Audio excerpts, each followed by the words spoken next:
me a card, and I love crafting for the crafter, and that is you. This is the card that we will be working on today. And this was part of an Instagram hop that Shawne over at Streamside Studios organized. She's actually the designer for these beautiful stamps. They're digital. And I'll go ahead and I'll link her contact down below. But I am truly a fan of her work. Super cute. Okay, so for this card I decided to use my first love, which is colored pencils.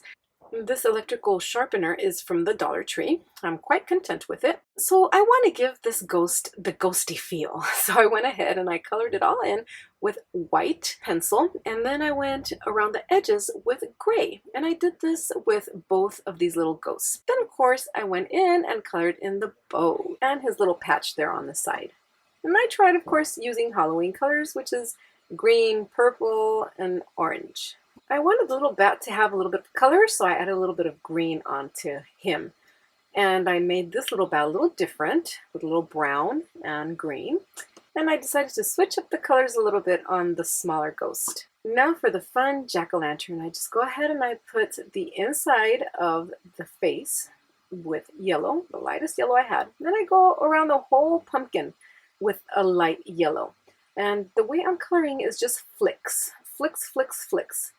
Just starting off a little thick and then ending it lightly. And I just go ahead and I use 3 colors. First I use a yellow, then I go in with an orange, and then with a darker orange, almost brown. So now moving on to one of these bats that will be flying around. They will not be on a string. I go ahead and I just find the points where the color needs to be strongest. And then I leave the insides of the bat's wings a little lighter, just to kind of like highlight. And I do the same for the little cat and the additional bat that I will be using.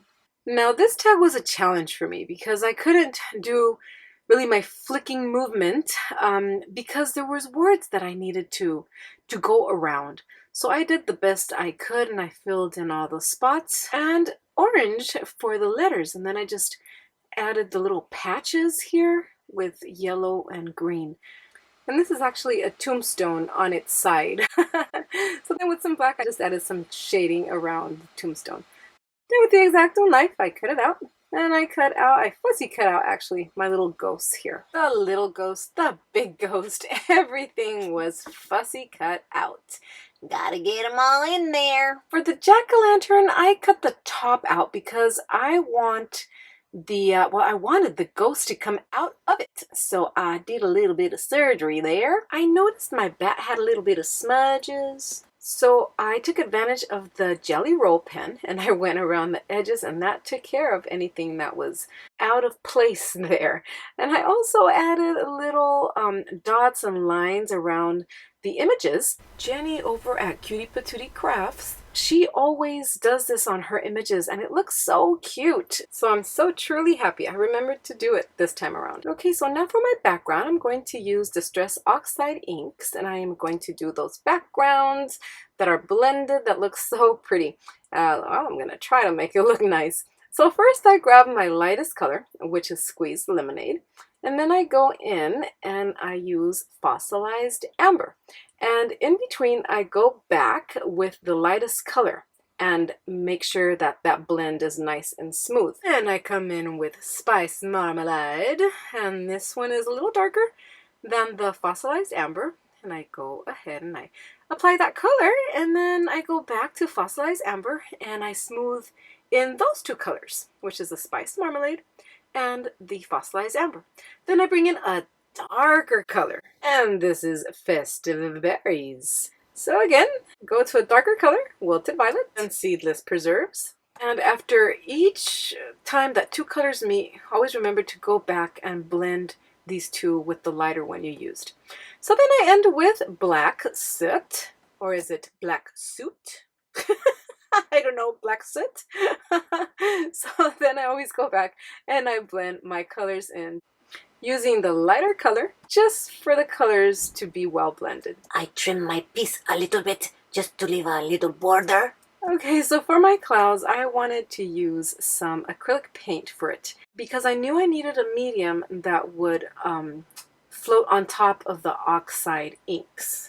And I added some water, and this is just to give those clouds like that gloomy, hazy, scary, misty, ghosty feel. Ooh, ah. Next, I needed some ground for my pumpkin, so I just grabbed some Walnut Stain and I colored in a little bit of some grass. I wanted the little frame around my little image here to be shiny, so I grabbed, guess what, photo glossy paper.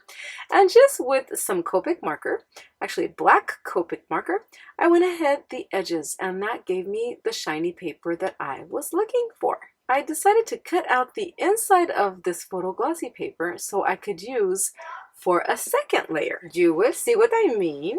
Okay, so I cut a piece of Halloween pattern paper just a tad bit smaller than the size of my card, and I stick this on top of this first layer like a frame. Now I glue the piece that I have been working on top of the inside piece that I cut out of the photo glossy paper. Oh my goodness, I hope this isn't confusing. So now this way I have two pieces that are on photo glossy paper, but I only used one piece of photo glossy paper.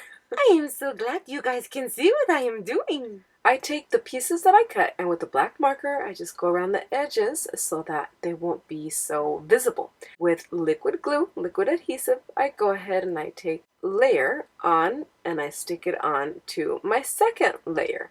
So now I have a total of 4 layers as my background. I stick my little ghost coming out of the pumpkin, and I stick these on top of some double-sided foam adhesive for some dimension.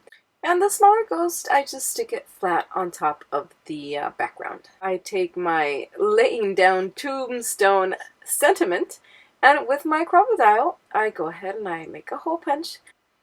I get an orange eyelet, and with the Crop-A-Dilec, I go ahead and I press this into place. Oh my gosh, that is so cool. I grab some green ribbon and run it through the eyelet, just make a little knot on it, and I put on some foam adhesive, and I glue it onto the top of my card. I added the little bats, I added the little kitten, and oh yes, some colorful sequins. And I finished the card by adding some glossy accents right on the jack-o'-lantern's face and on the sentiment. Spooktacular Halloween. And with this, my dear friends, I finish this gorgeous, fun, happy Halloween card. I hope you guys enjoyed. I hope you guys get inspired. I hope you guys create and be happy. Please subscribe if you haven't already done so. Hit the thumbs up and comment. Thank you so very much. We'll see you next time. Bye-bye.